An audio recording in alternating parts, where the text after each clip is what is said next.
Almighty God, we bless you for our lives. We give you praise for your abundant mercy and grace we see. We thank you for our faithfulness, even though we are not faithful to you. Lord Jesus, we ask you to give us all around peace in our mind, body, soul, and spirit.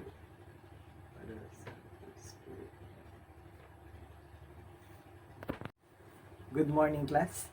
Before you take your seat, kindly pick up all the pieces of paper under your chair and arrange your chairs properly. Okay, let's ask first. First, check your attendance.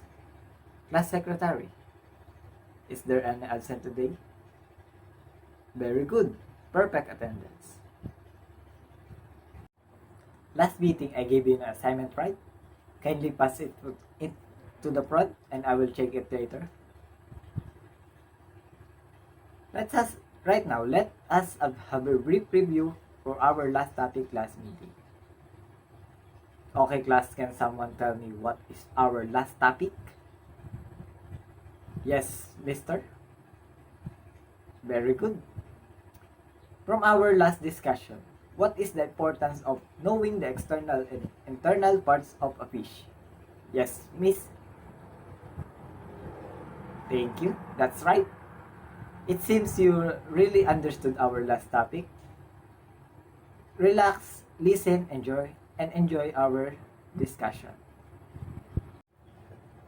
Before we start our lesson for today, let's have an activity. The name of this activity is Complete Me.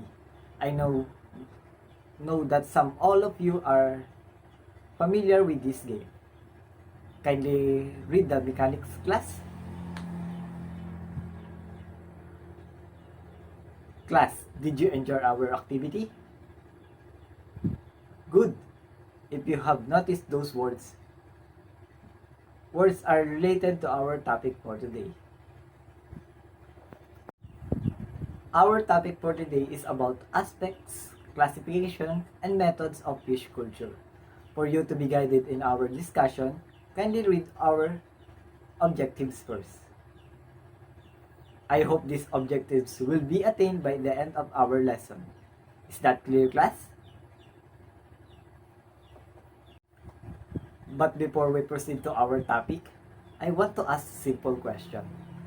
I want to know if who among you have a fish pan, or have you seen a fish pan? Alright, thank you. Can you give at least 3 kinds of fish? Okay, thank you. Nature and scope of fish culture. Who wants to read freshwater type? Yes, miss. Alright, thank you. Freshwater fish cultivation refers to farming of fish species in various freshwater environments like lakes, rivers, and dams. The several structures used for freshwater cultivation are fish ponds. These artificial ponds, constructed specifically for fish farming, they are usually shallow and can be managed to control water quality, temperature, and feed distribution. Fish pens. These are enclosed areas within natural water bodies, often created using nets or other materials to contain the fish. Fish pens allow for controlled fish rearing while utilizing the natural water environment. Fish cages. Similar to fish pens, fish cages are enclosed structure within water bodies. However, fish cages are typically suspended in the water column and allow for a more controlled environment compared to open water. Fish tanks. These are enclosed containers filled with fresh water, commonly used in indoor or controlled environments. For fish rearing, fish tanks are often used for smaller scale cultivation or experimental purposes. Raceways. These artificial channels or through which water flows continuously, fish are reared in raceways, benefiting from the constant flow of fresh water and controlled conditions. The common species of fish that are usually raised in freshwater are tilapia, carp, catfish, mudfish, and milkfish. Who wants to read the brackish water cultivation? Yes, mister. Alright, thank you. Brackish water fish cultivation refers to raising fish in areas where freshwater and salt water mix, like tidal flats or along estuaries margins. The structures used for this type of cultivation are similar to those used in freshwater settings, except raceways. In these methods, species like tilapia, milkfish, shrimps, and carps are commonly cultivated. Fish ponds are the primary method of fish cultivation in these areas and contribute significantly to inland water production. Milkfish is the top production in this type of fish cultivation. Who wants to read marine water type cultivation? Yes, miss. Alright, thank you. Marine water fish cultivation refers to the farming of fish in water salt environments such as oceans or seas are opposed to freshwater environments. These farms are typically located in deeper and more open waters where currents are stronger compared to coastal areas. The species cultivated in marine water fish farming can include shellfish like prawns or oysters and seaweeds. Do you have any questions or clarifications regarding nature and scope of fish culture? Now, let's move on our next discussion. Phases or aspect of fish culture. Fish cultivation. What is fish cultivation? The rearing of fish under controlled and semi-controlled condition. Fish cultivation under controlled and semi-controlled conditions involves creating environments that optimizes fish growth, health, and productivity. Do you understand, class? Next is fish propagation. What is fish propagation? It is the process of increasing fish life either by natural or artificial means of reproduction. Natural reproduction occurs in their native habitats like rivers, lakes, and oceans, while artificial methods involve controlled environments such as fish hatcheries. Do you understand, class? Fish conservation. What is fish conservation? It is the scientific means of conserving fish and other fishery products resources. It helps us to keep the sport of fishing alive. It also helps us to maintain the balance of certain ecosystems. Fish are important to the planet, and fish conservation can help maintain nature's balance. Fish conservation is indeed crucial for preserving aquatic ecosystems and ensuring the sustainability of fishery resources. Do you understand, class? Now, let's move on to classification of fish culture. Kindly read, class. Alright, thank you. So, intensive fish culture involves maintaining high stocking densities of fish within controlled environments. Extensive fish culture operates at low stocking densities in large water bodies such as ponds or lakes. And semi-intensive fish culture bridges the gap between intensive and extensive methods. It involves moderate stocking densities and partial environment control, such as occasional water quality management, and supplemental feeding. According to purpose, A. For commerce or for business. B. For recreation or for enjoyment. C. For educational and cultural or scientific pursuit. D. For food production. 3. According to design, natural pond, artificial pond. 4. According to state of water, still water. B. Rotting water.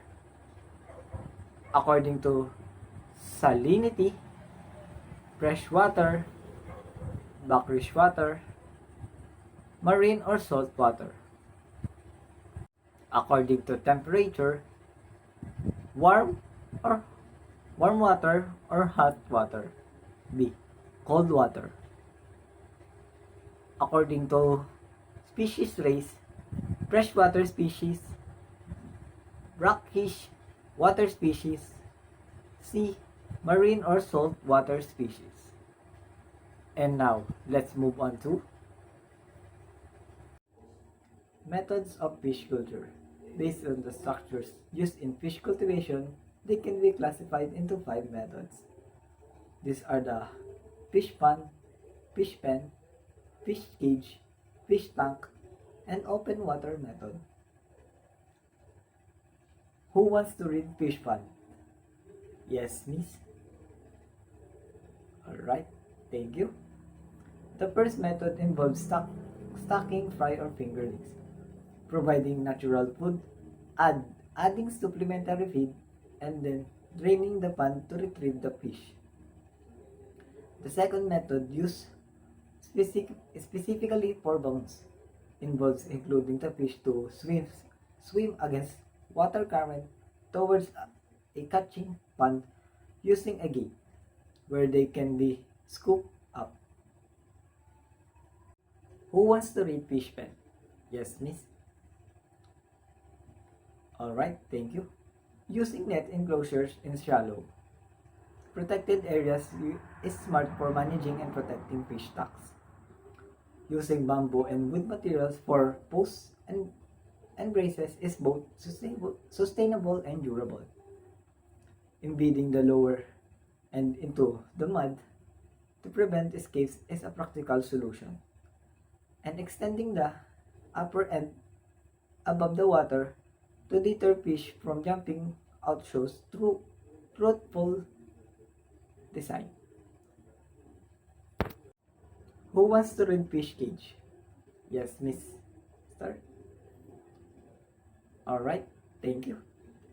The fish cage methods of fish cultivation involve using cages made of nets, typically framed with PVC pipes and inland bodies of water. These cages can be used in both flowing and still water environments. Who wants to read fish tank? Yes, mister. The fish tank method of fish cultivation is a popular approach used by fish hobbyists and in pet shops of rearing or breeding ornamental and colorful species of fish. This method utilizes different sizes and shapes of fish culture structure such as glass bowls, aquariums, wooden tanks, or concrete tanks. These structures can be set up both indoors and outdoors, providing flexibility in managing the fish environment. Who wants to read open water method. Yes, miss. The open water of fish cultivation refers to raising in natural bodies of water such as bays, coastal lagoons, canals, and similar environments, unlike other methods like ponds or tanks. This method utilizes existing water bodies. Based on the discussion of our lesson, who can now share their learnings? Who can enumerate three different types of fish cultivation? Yes, miss. That's right. Thank you. How about three aspects of fish culture? Yes, mister. That's right. Thank you.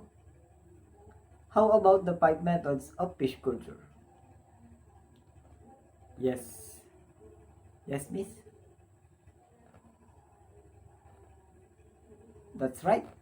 Thank you. Now that we are done to our discussion, I hope that all of you learned because we will proceed to our activity. This activity entitled Create Me. I will group you into four. Each group will receive a short bond paper. In a short bond paper, each group will make a slogan about the importance of fish culture. After 10 minutes, each group will present their work. Is that clear, class? Here is the criteria for your activity. Your 10 minutes starts now. Now that we are done to our activity, we will have a short quiz. Kindly close all your notes and bring one-fourth sheet of paper. Okay, time is up.